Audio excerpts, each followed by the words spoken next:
High above the ground, clinging to the edge of a residential roof, millions of ants are staging an aggressive siege. Their target is suspended in mid-air right next to them, a massive wasp nest packed with resources. But there's an obvious problem. Ants are ground-dwelling insects, and this target requires crossing an enormous gap of open space. To cross that void, they don't look for a branch to climb on. They assemble a living weapon out of their own bodies. They build a colossal, gravity-defying suspension bridge, linking millions of individual ants into a single structure. It swoops down from the edge of the eaves, sagging deeply toward the ground, before curving sharply back up into the wasp nest. Yet, if you look closely at the architecture here, something feels completely wrong.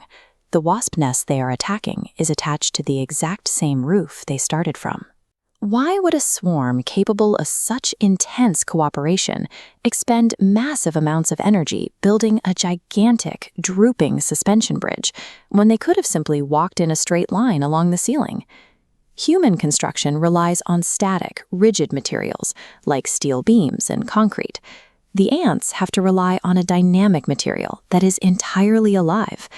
This diagram shows their core architecture. An ant grabs the one in front using mandibles and legs, locking firmly into place. The connection multiplies. Hundreds of workers latch on, weaving an interlocking chain. Because it's alive, insects actively adjust their grip, absorbing external strain. This creates a self-repairing biological infrastructure capable of handling wind gusts and environmental shifts that would snap traditional rigid materials in half. Once the structure stabilizes, it functions as a high-volume logistical highway. Hundreds of unlinked worker ants pour out of the colony and begin sprinting directly across the backs of the stationary ants holding the bridge together. They are moving cargo.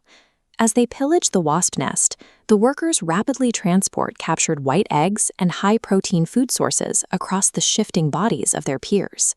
The swarm has successfully engineered an offensive siege engine that doubles as a highly secure supply line to siphon resources directly back home. Which brings us back to the strange geographical paradox. If they can build something this sophisticated, why let it sag into an enormous, wildly inefficient U-shape instead of taking the short route? The answer lies in how swarms actually build things. Human architects use centralized, top-down blueprints to plan exactly where every beam should go. Ants rely entirely on bottom-up engineering.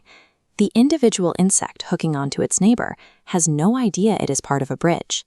It is only reacting to local rules, specifically whether the ant it is holding onto feels stable or stretched too thin. This diagram shows a perfectly straight line.